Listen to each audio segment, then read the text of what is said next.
This is Antic, the Atari 8-bit podcast.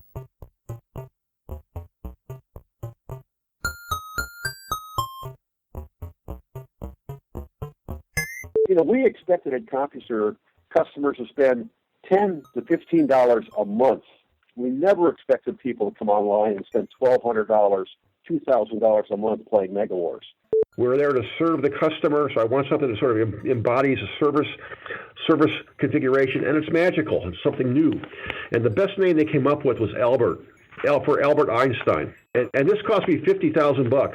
And I literally came home from that meeting crying. This is an interview episode of Antic, the Atari 8-bit podcast. I'm Kevin Savitz. Bill Louden was part of the team that built CompuServe, the first consumer online service, where he was director of the computing, games, entertainment, email, chat, and forum products. He went on to become the founder of the GEnie online service, General Electric Network for Information Exchange.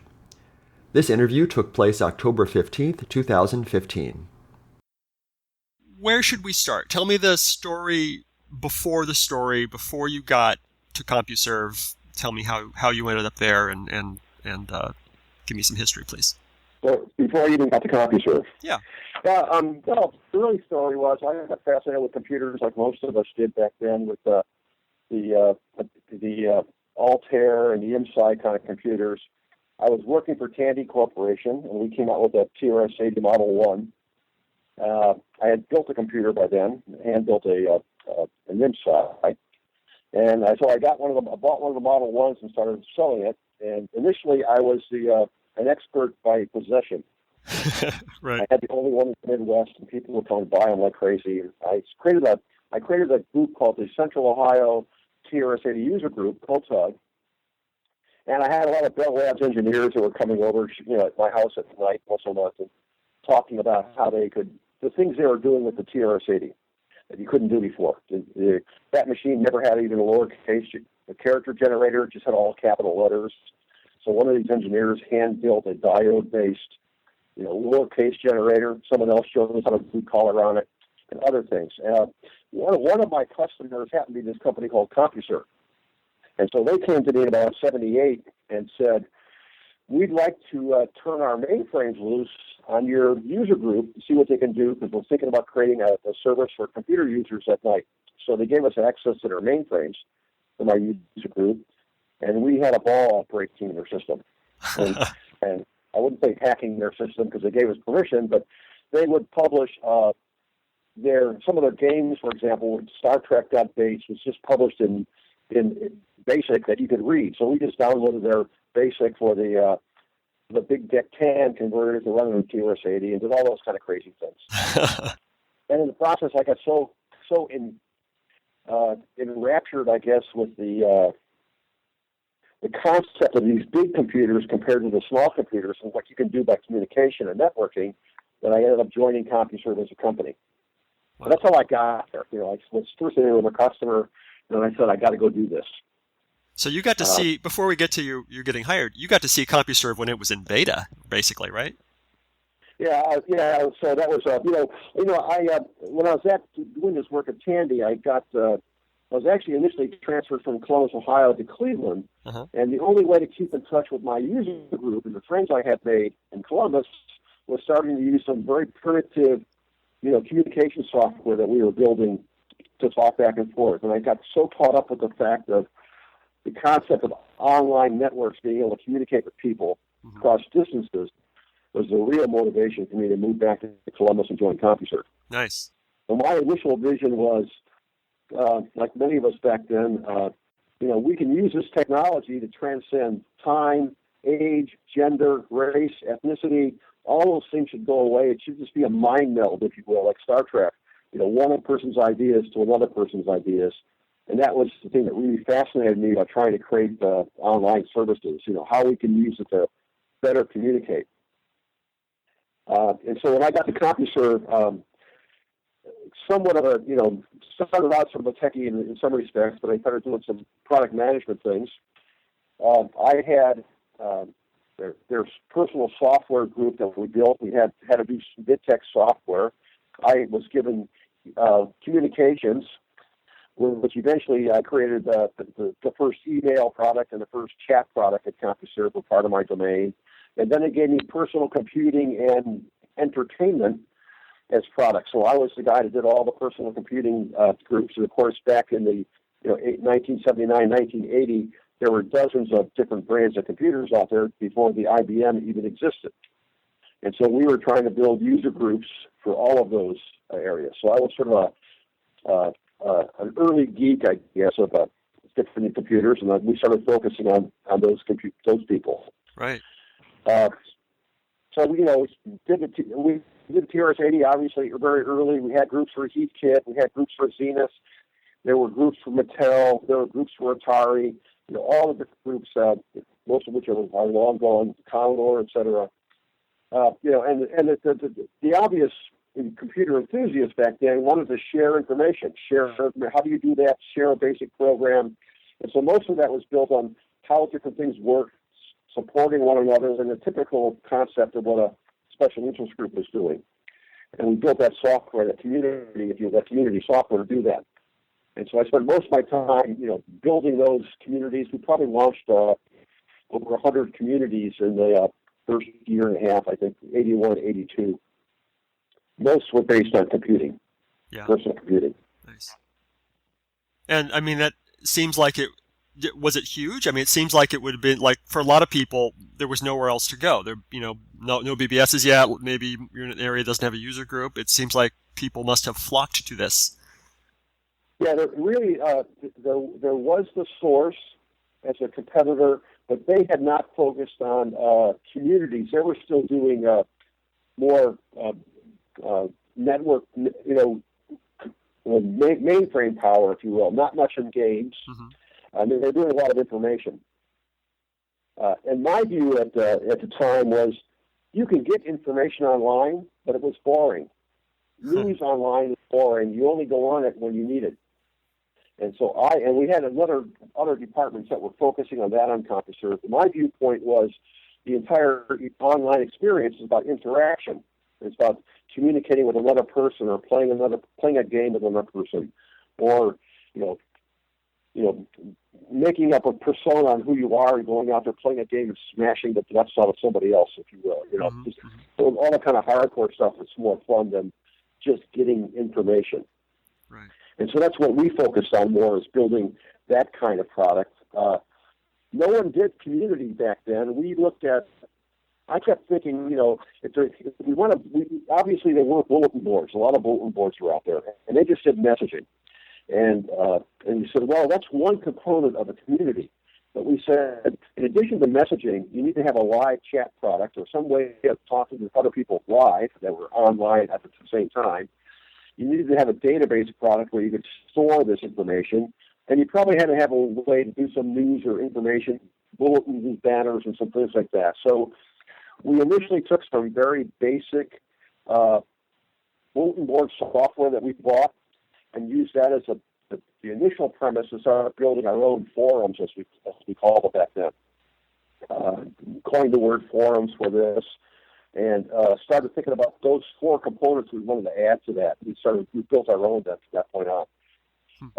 It always had to have at least three of those components. Had to have a data storage area for files.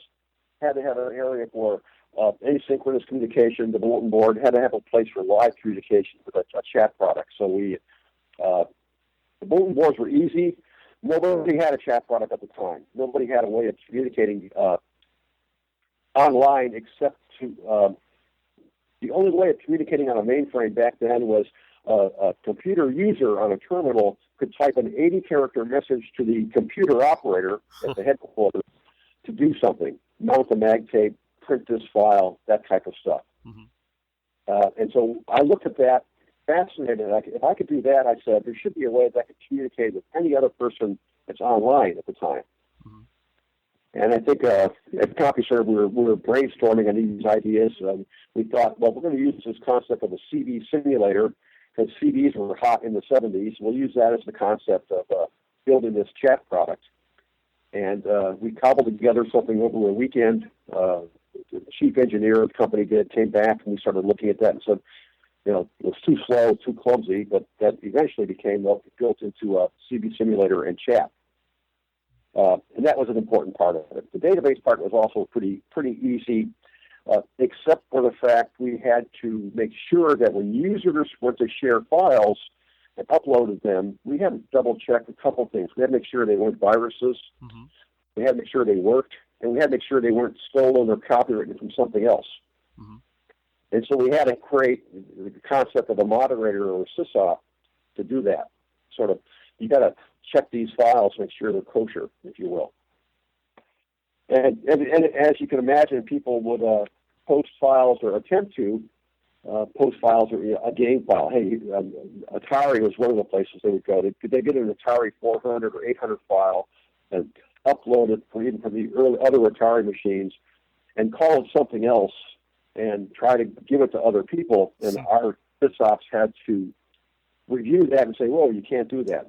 Sometimes they slipped through. Sometimes we missed it. Then Atari would call us on the phone, for example, and say, hey, somebody's trying to pirate our software. We typically fall on our sword, apologize profusely, and take the software down. Mm-hmm. But you try to screen as much of that as you could before the fact. Sure. Sometimes we mess up to get it done, but that's the way it goes, right? Right. Sure. Wow. All right. So you had the CB simulator, the message forms, and the file areas, and that's basically what was in most of the user areas. Right? Yeah, that's really what as much as we use Facebook today and Mm-hmm. as a community, the CompuServe forums were really the first communities ever created out there. Right. In terms of how we created them. I also started looking at games. I'm a gamer from way back, so I started thinking about what kind of games can you put on a computer. And we had all the basic adventure, Hunt the Wumpus, Mm-hmm. text-based games that you talk to a computer, if you will. And we put them up. I scrounged the universe, if you will, finding all of those I could that ran on our big deck computers that we had. But I really wanted to figure out how to build games that players could play against one another. And started looking around for any possibilities of games that could do that. And I found one. We had a couple we put up ourselves. One called Space War that we had put up, a very simple Star Trek kind of shoot 'em up game.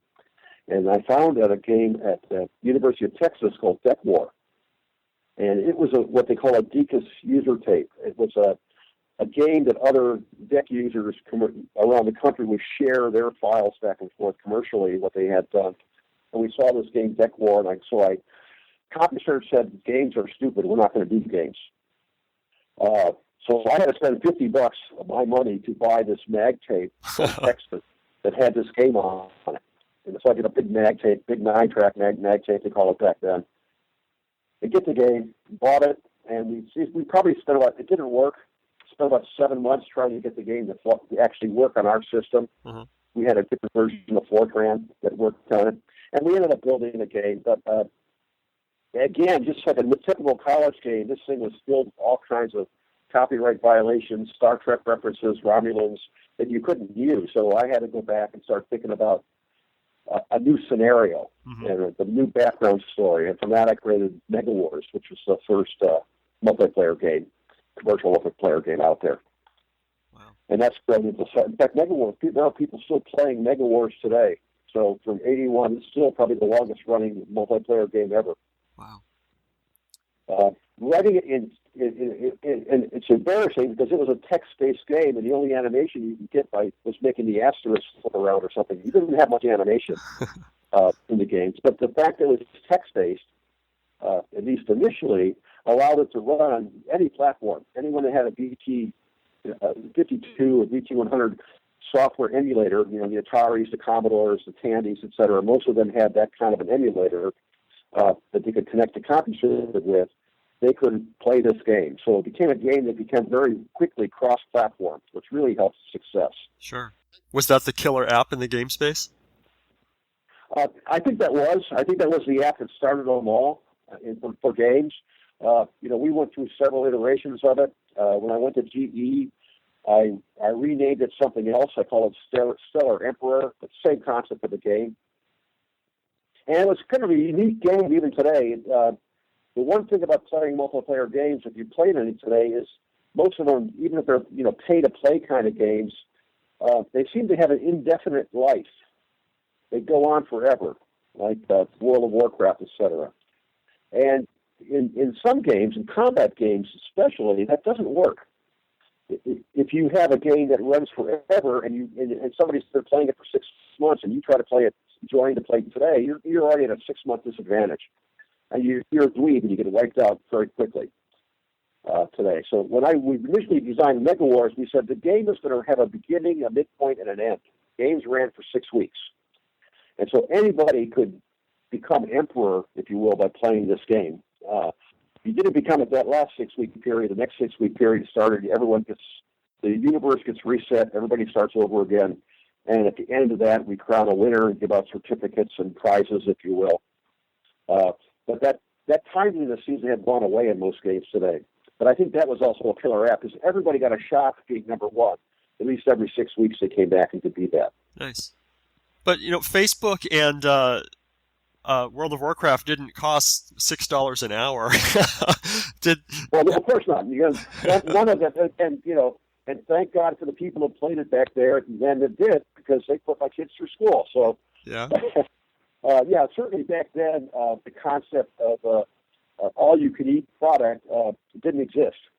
No, we expected at CompuServe customers to spend $10 to $15 a month on our system. Mm-hmm. We thought if they spent $15 a month, that's about the price of going to the movies, and that's probably viable value for entertainment. We never expected people to come online and spend $1,200, $2,000 a month playing MegaWars. Wow. And we had many customers that did, to my surprise.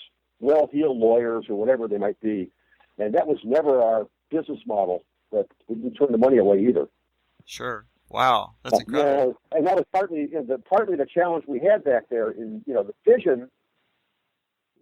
The internet today is pretty close to the vision we had back there, but the technology couldn't do it, and the network costs were not affordable, and the mainframes were the PCs were too slow, and the mainframes were too expensive. So there were many technological barriers we just could not accomplish back then to make a game all you can eat or that type of thing. Sure. Yeah. So of that hourly cost, how much do you remember? How much you're handing off to TimeNet or Telenet or whatever the network was? That seemed like seems like a big part of it. CompuServe had their own network, mm-hmm. and so did GE. So the theory, how we sold the concept to the corporate side of CompuServe was, this is excess capacity. You have business customers that pay for this stuff, and they pay for the network to be there 24 hours a day, and the mainframe to be there 24 hours a day. They only use them 9 to 5. And so at night, they're not used. And so we initially could cost our network at near zero.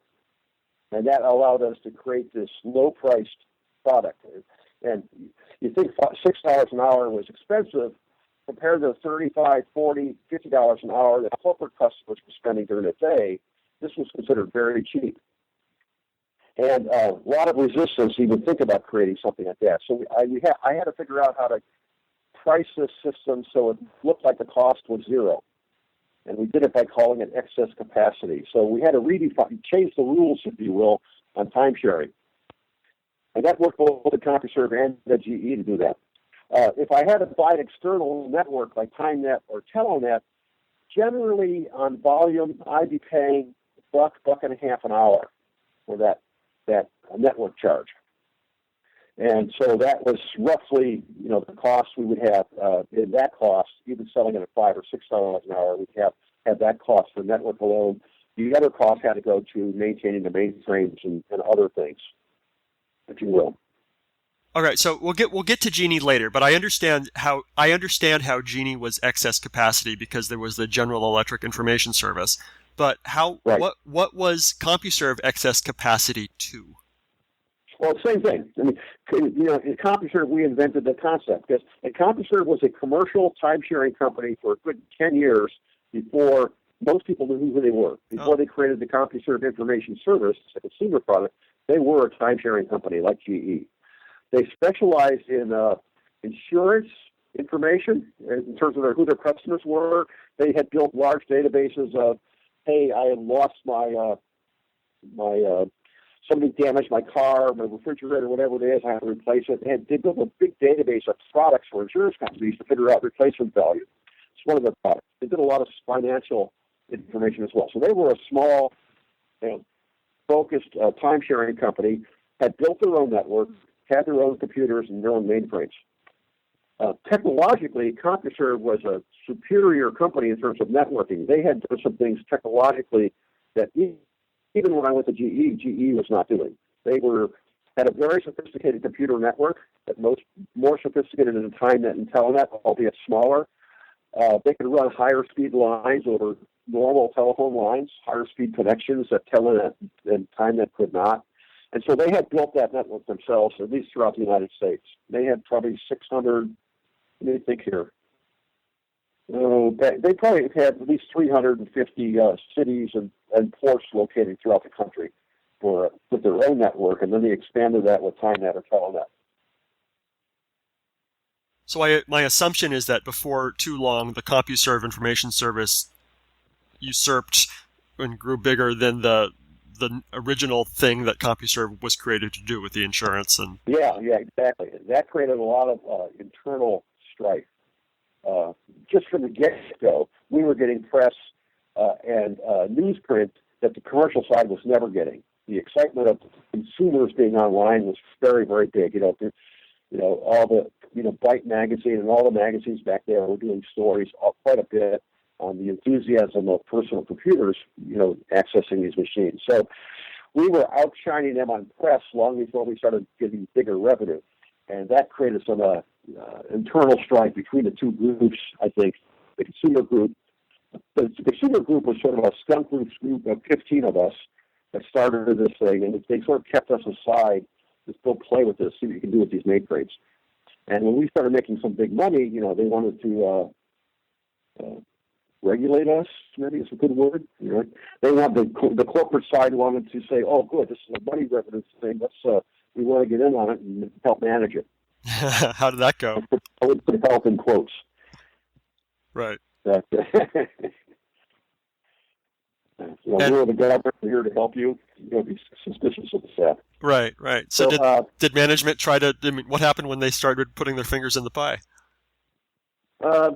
Most of the some dissatisfaction. I wouldn't say most, but they're about 1984. Several after doing this for about 5 years, several of us had a different vision. And I left in '84, and we tried to do a different company. Talk about that in a little bit. That we crashed and burned, but they started putting their management processes in place, and we're running this thing pretty freewheeling and as the poor sisters, if you will. And we would go out and say, okay, we talk to Atari and say, hey, we're a small little time-sharing company. If you want us to support Atari computers, we need 6 Atari 400, 6 800s, whatever the machines are, some STs. They would give us the machines, gratis, so we could build their terminal software for them. And they gave us, so we had a variety of different brands of computers that we could always make sure were compatible with one another. Where the corporate side would say, okay, now the IBM is out there, 81. You should just standardize on the PC. And we fought that quite a bit. So we should be a platform agnostic was the term we were using. It should not make a difference what the computer customer has. Let's support as many brands as we can. That was a conflict it created. As they put more regimentation in place and started to manage us, a lot of us kind of felt like we were now the tail that wags the dog. And a lot of us, I wouldn't say everybody, a good half of us went on to do other things. A few of us had left and tried to start a company based on our new view. We said some of the things that were problematic at CompuServe was prepare a proprietary operating system, and I wanted a third-party author to develop software or a game or whatever for CompuServe for my product lines.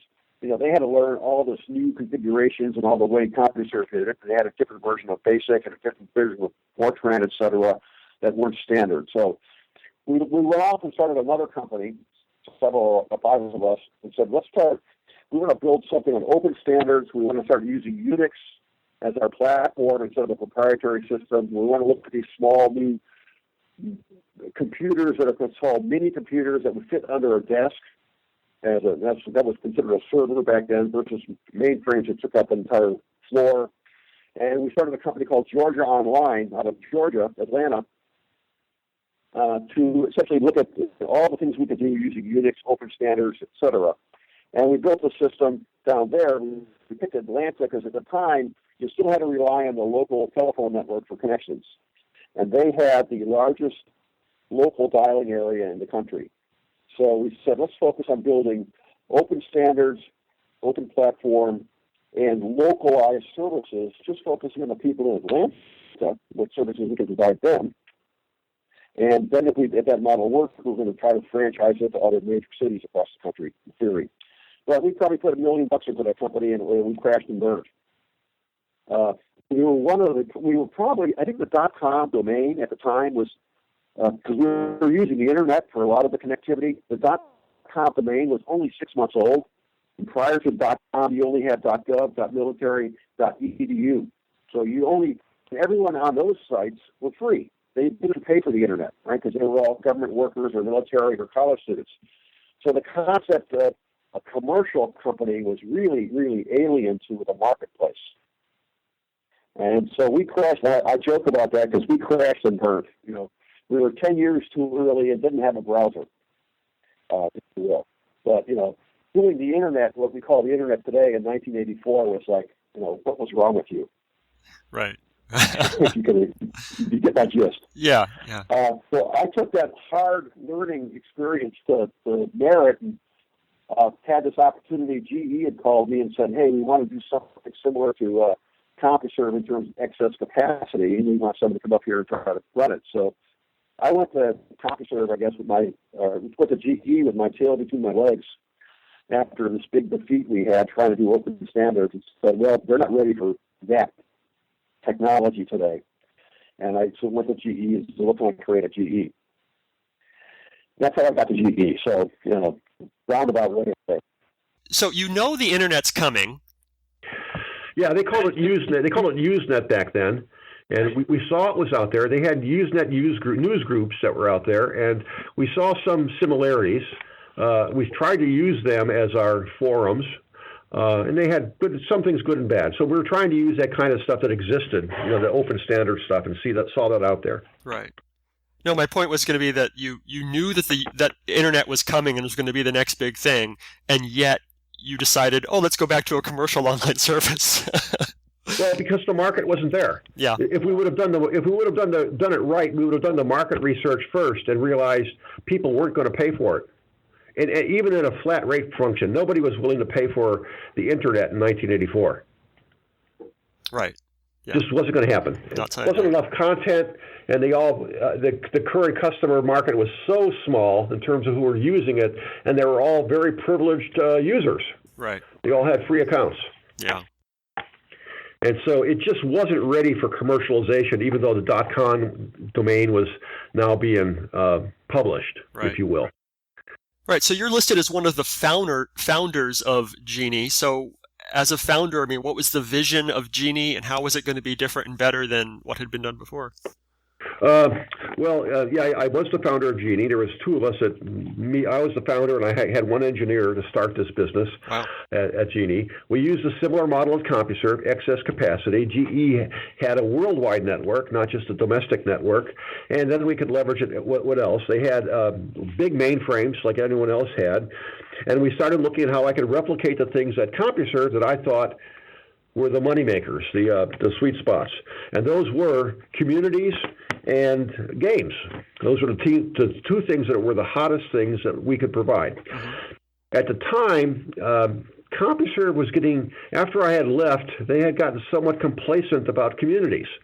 And and after corporate people came involved, they kept pushing more and more business professional information database products. And my belief has always been, as much as that stuff is necessary when you need it, you don't go online to browse that stuff. It's boring. Right. You only want information when you want it. And we didn't have search engines back then either. So So, I saw them slacking off. They weren't interested in doing any more games, didn't do any more games even years after even I left. And I saw that as a real strong suit we could make happen at GE. And I said, let's keep building more communities. We had the other stuff. We had the news, weather, sports, and all the other kind of stuff too, and eventually shopping. But the real interaction to me initially was the game market interaction forum community market. How did it go coming against starting basically being a startup versus the entrenched CompuServe and Source and that sort of thing? Yeah, well, it went well. When I got there, I had one supporter at GE, Mike Chamberlain, who was sort of my mentor, and he gave me $60,000 to start the business out of his petty cash fund, if you will. And they convinced me at GE that I needed to find a legitimate advertising agency to come up with a name for the business. Didn't have the name yet. And so I hired a company out of New York, GE had used, big advertising company, come up with a name. And after going through several rounds of what I expected the company to be, I kept telling them, look, this is a new medium. It's exciting. It's a nighttime-based business. We're there to serve the customer. So I want something that sort of embodies a service configuration. And it's magical. It's something new. And the best name they came up with was Albert. For Albert Einstein. Uh-huh. And this cost me $50,000. I literally came home from that meeting crying and sat down with my wife on our bed at night going, I can't believe I just blew $50,000. And we started going through the dictionary. And my wife said, we found GEnie in the dictionary, going through the G's. And I also wanted to find a way to tie in the GE name. How do I incorporate that name into it? So we said, and so you should come up with GEnie, and we said, wait, we can capitalize the GE, and that gives us a GE part. And then we had to figure out what the name stood for. So we backward fit it to the General Electric Network for Information Exchange. That's how we got the GEnie out of it. And of course, we could take that and the persona we could build from it. So that's how we started the business to get going. And rather than go head to head with CompuServe, I wanted to go outflank them. I didn't want to go head to head with them, even though I was pricing my product $1 less than them. I wanted to come on their side since they're not really doing games that much and they're not really doing more things in the community. So we said we're going to focus on those two areas because that was not where they were putting their focus.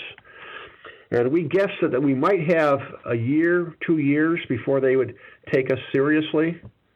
And we pretty much got about a year and a half out of that before they said, oh, these people are really growing. So we got a good year and a half head start before they started to take notice of us as somebody legitimate in the marketplace.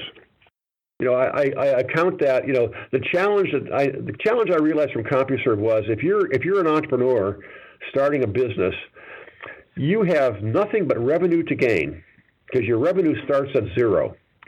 If you're an established company with revenue existing and you try to match my price or match me, you have nothing but profit to lose. So they could not have come out and said, oh, this new upstart is at $5 and we're at $6, change our price to $5. They wouldn't do that because their board wouldn't let them. That'd be a 20% reduction in profit. They'd be crazy to try. And on top of that, if they did match our price, they'd have to admit that we were a player, or why would they bother? Mm-hmm. So that's the strategy that I had that says it probably gives me a 2-year head start before they start taking me seriously. And that seemed to have worked, going from those flanks, if you will, as opposed to going head-to-head against them.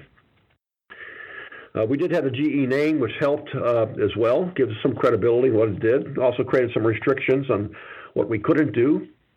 We had to make sure we were a wholesome family service, if you will, but we had some exceptions at night. We were probably more loosely involved at night with what some of the adult chats were going on, even though we might not have seen them, a lot of the private chat type of stuff. Mm-hmm.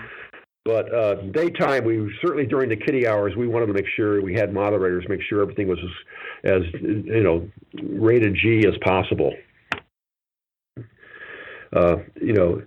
GE was a challenge. The internet for GE, or the online services for GE, was very, very new, and they just saw tremendous risk. a customer is going to say something negatively about GE or IBM or some other company, and will they come back and sue GE if a customer said something? So they were very concerned about initially letting a customer post a review of another company's product. They were very reticent about allowing that, because they thought they'd get sued for it. Today we know we do that all the time with Yelp and everything else. So that took a lot of convincing on my part to let them know that we can mitigate that risk, and it's not going to be as bad as they thought. But it was a challenge. Wow. They ended up assigning me the most conservative lawyer they could find in the company to be my legal counsel. And he would say no on everything. And he used to have a World War II military helmet and a riding crop mounted behind his desk in his office to really sort of give you a sense where he was at.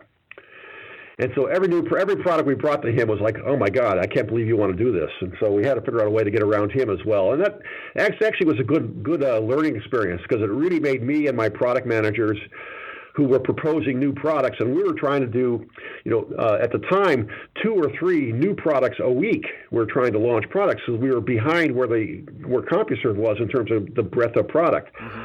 And so if you're taking 3 brand new proposals to my lawyer every single week, and he takes 3 weeks to review them, you're never going to get anywhere. So we had to figure out a way to resolve that, and it really made my product managers much more astute in the predicting his resistance and resolving it before we got to him, if you will. Mm-hmm. And that helped a lot. But it was always a race in terms of what products are going to work, what products aren't going to work, and for the most part, in many cases, you didn't know. You tried something, if it worked, you great, and if it didn't, you modified it. If it didn't work, then you flushed it. You sort of had to go through that process all the time. Yeah. What did people want? What ended up being the things that people wanted on GEnie? We really became known for multiplayer games. Mm-hmm. That was I think our biggest strength in what we did. We had the rest of it. We had communities. I renamed the concept of our communities roundtables instead of forums. I didn't want to get into a copyright fight. And we had the basic communication stuff. We had the chat products, et cetera. We did a lot of chat-based games as well, chat-based, text-based games. But we really built a very, very strong following in games. And eventually, my suppliers of games, the programmers that built these, we started doing front ends for them. So we would build this very specific front end for the Atari ST and the IBM and the Macintosh, et cetera, as they came out. So you could do a lot better graphics if it's being done locally on the PC as opposed to be done on the mainframe. Sure. And that created a lot better excitement for some of the games we ever did.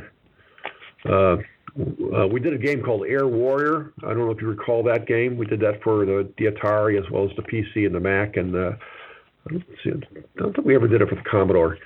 And it was a World War II flight simulator, but it was a combat game. So you had 3 countries, you could go and fight each other. And the graphics were all done locally. And when you consider the speed of this was a real-time flying game, and the speed that's happening is being done over a 1200 baud modem. That was high speed back then. Mm-hmm. It was a pretty impressive game that we had done. And that was a very popular game for a good decade. Nice. And you could fly against other people in real time, I assume? Other people in real time. Yeah, exactly. And it made no difference. Some people are flying Atari, some people are flying something else. You had all the typical American, German, Russian, British warplanes. You could pick your different plane.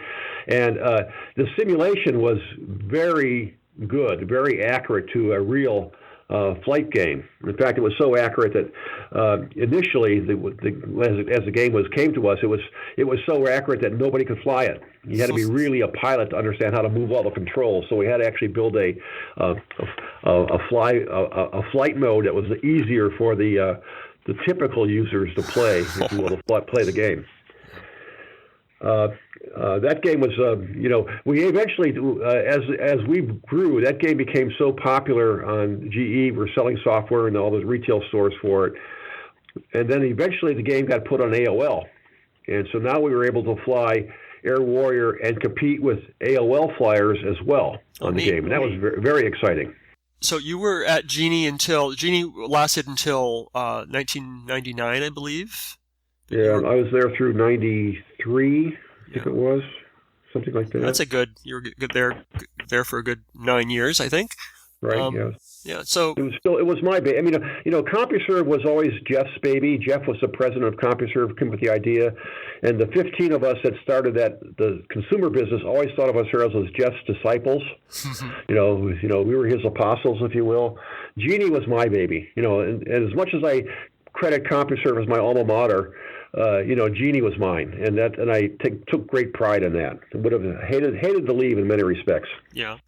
Well, before we get to your leaving, so was GEnie? Was it profitable? Did it do what? Oh yeah. Using the same kind of formula we had at CompuServe for excess capacity, we were quite profitable. We did 60% contribution margins, which was very, very large in the information services group at the time. Mm-hmm. That's because we didn't have to cost our network, if you will. Right. That was actually part of the downfall, I thought, of where GEnie was going. About 87, 88, as we're growing, and the time-sharing business at GE used to be $1 billion business, and it's now a $500 million business. They started in the 70s, and it was declining, because more people are buying these small machines, and they were laying people off. And I kept looking at these engineers they were laying off, saying, as my business grows, I need those people, because the GE mainframes were very, very proprietary, and you're not going to pick anybody up in the street that knew how to run those things. And so I tried to save as many of them as I could, and essentially came up with a plan saying, I can give you, we're generating cash in my group. I said, I can give you a big piece of my cash to save some of these people, because I'm going to need them. Mm-hmm. And I learned a hard lesson about that. And so that we did that by reducing our margin, giving more money back to the corporation for them to use the money. And I've learned that cash is like cocaine. Mm-hmm. Once you start giving it to anybody else, it's very hard to get it back again. Mm-hmm. And by 89, I said, this concept of paying by the connect minute is crazy. We need to come up with a flat rate price. So we developed a flat rate pricing system of $5.95 a month for most of our stuff, but some stuff we knew we couldn't charge that way. So chat and some of the connect games were still by the connect minute, but the vast majority of other stuff, using the encyclopedia, all the news and everything else, was essentially built into the $5.95 price. That model was still profitable. In fact, in the arrangement I had with my bosses at the time was this new model is actually going to double our revenue over the next year, and significantly. So of the 20 million extra revenue we're going to be generating, I want 10 million of it back, because I need a desperate front end. At this point, AOL was becoming a contender. I needed something like AOL had as a consistent front end across many different brands. We had built something, and we're building something for Apple in the corporate side called Apple Link, and they had a Macintosh front end that I was not allowed to get access to, but I said I wanted something like that. And the browser wasn't here yet. So we did this. The finance validated my numbers, that we're going to hit these numbers and exceed it. My staff is now working twice as hard, because we didn't increase staff to do this. A lot more usage coming in. And I went to my boss saying, model's proven, give me my 10 mil so I can hire more people and build my front end. And they went, we decided to use the 20 million for another corporate project instead. So they pretty much took them all the money. And my people are now working twice as hard. That was sort of the epiphany for me, saying, I'm not going to ever change it here at GE.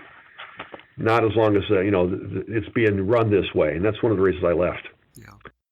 I tried to buy the business back in 91, 92, I think it was. Tried to buy the business back from GE. They wouldn't sell it to me, even though I had the money. They sold to another company, IDT, I think it was. I actually offered them more cash than what they got from IDT to buy the business. So the people I had lined up to buy it, but I don't know what the logic was why they wouldn't sell it to me. And IDT ended up going bankrupt, and then with the business, and stiffened GE on their deal anyhow, and they ended up selling it to another company, Yovel or something like that. I forget the details. But anyhow, that's GE did struggle around for a few years after that. 99 was that long? That's what Wikipedia says. And, it's never wrong. So. Yeah, of course not. Yeah, maybe it was 99. I think that's when they finally closed the doors. The customer count was going down. They weren't focusing on international. They tried raising the prices. And it's sad because I still had a lot of friends that were still up there doing that business. We actually have a Facebook group. We still talk about the GEnie alumni and things we're doing and what could have been or should have been. But that's neither here nor there.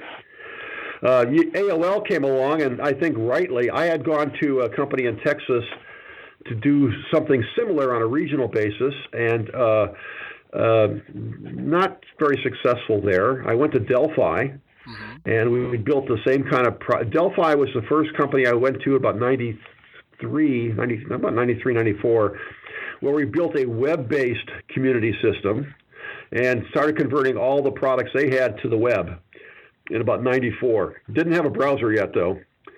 But we started going there.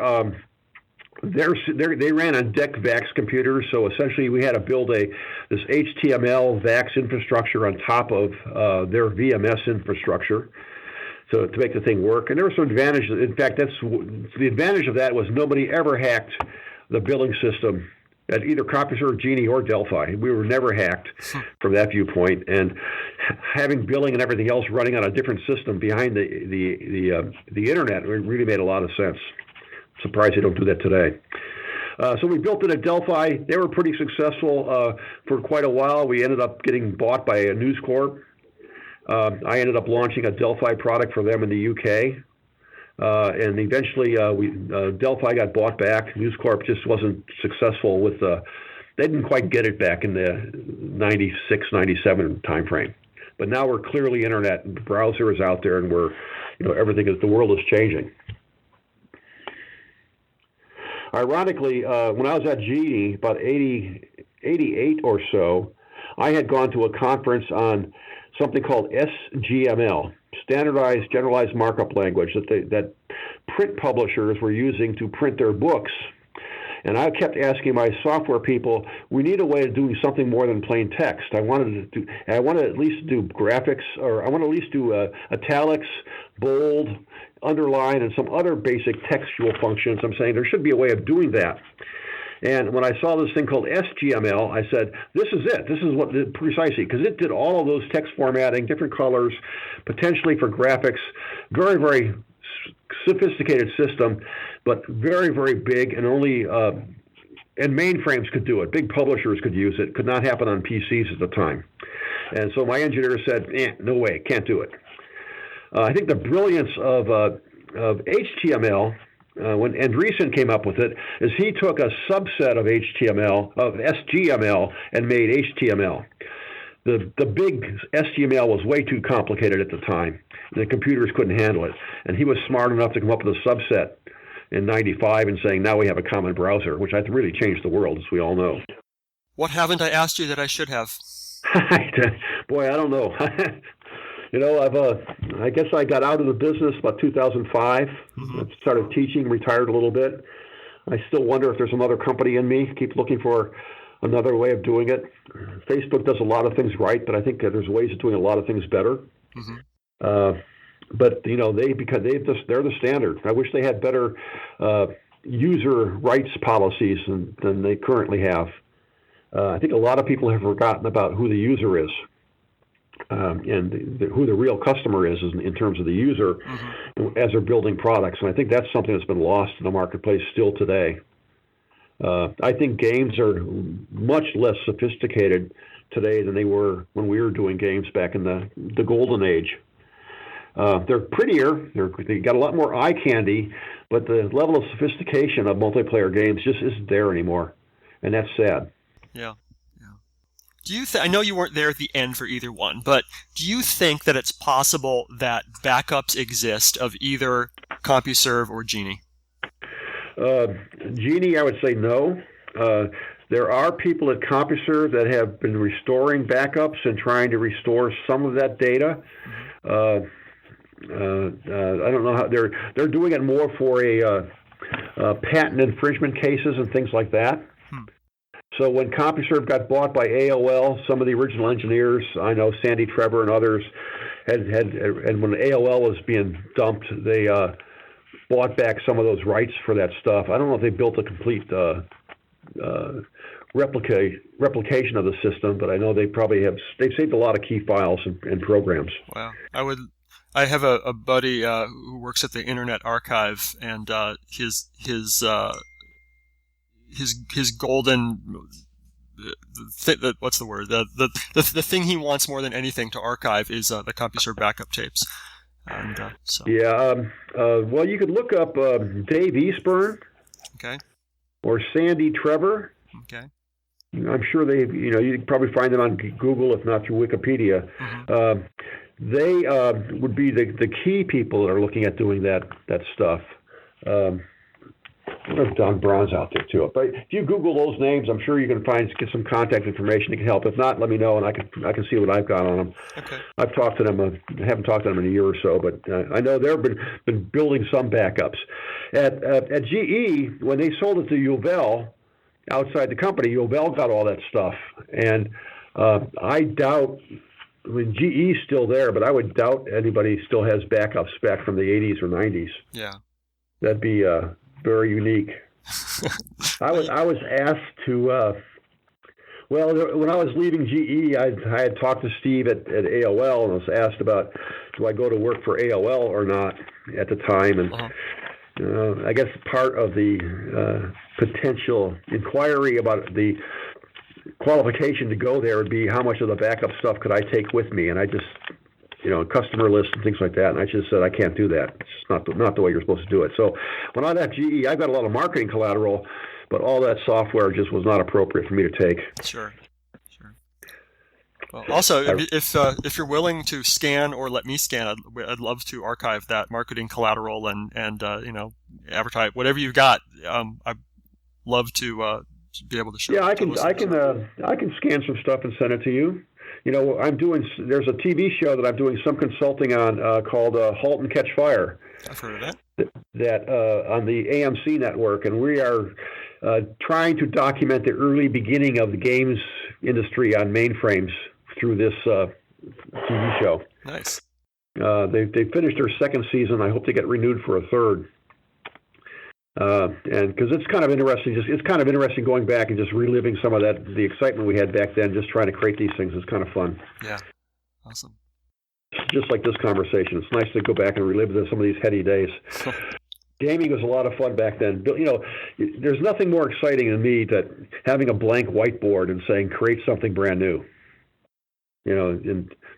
In visualizing, just coming up with chat and forums and these concepts back then when nobody ever had them was just really exciting.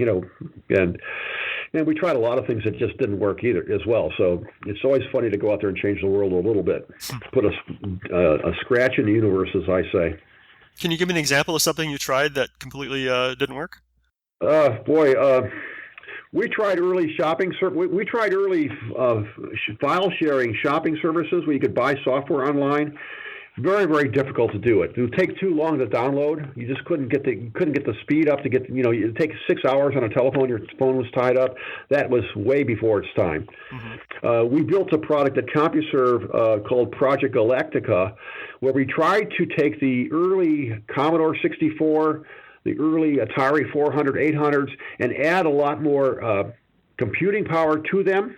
Mm-hmm. So you could do sprites, color graphics, sound, music on the machine, controlled from the mainframe, controlled through online. And we built some of those boards. I know for the Commodore 64, for example, the board we built that could plug into it that would do all this stuff to make it really, really a fast computer for playing these interactive things, but the board cost $150. And the Commodore 64 is only $200 back then, right? Right. We tried pushing that technology, but in the early days, the technology just was not there. It just couldn't get fast enough, couldn't get enough memory. In the Vidtech software we had built, for example, we had built into it methods to inquire what kind of computer do you have? Mm-hmm. What's your configuration? Do you have a printer hooked up?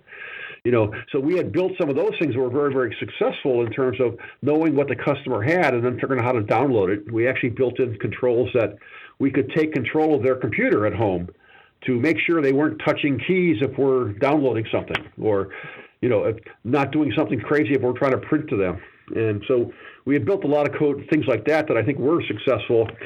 But overall, the hardware back there just wasn't fast enough. Yeah. We had all the visions of doing internet and movies and everything else, but you just couldn't do it back then. So I kind of look at today saying it's like our vision is there, but it's we were dreaming of things 30 years ago that just are only now becoming possible. It's life on the cutting edge. Yeah, the bloody edge of technology. Nice. Dancing on a samurai sword is not easy.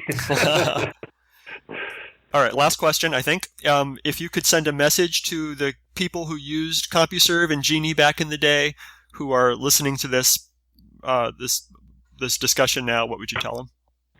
People using CompuServe back then? Yeah, people who were using it then and who remember it fondly, and GEnie.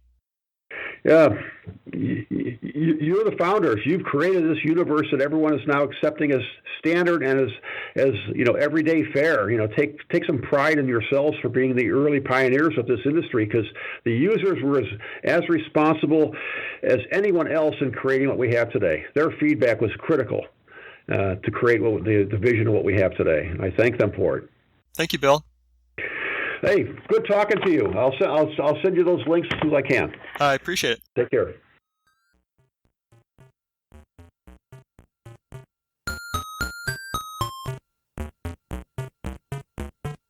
If you enjoyed these interviews and would like to contribute something, I encourage you instead to donate to one of our favorite organizations, the Internet Archive, at archive.org.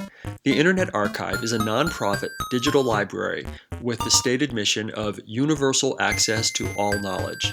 They've done incredible things to preserve computer history, including hosting thousands of programs in an in-browser Atari emulator, creating the Wayback Machine, and offering full-page scans of countless Atari computer books and magazines. Make your tax-deductible contribution at archive.org/donate.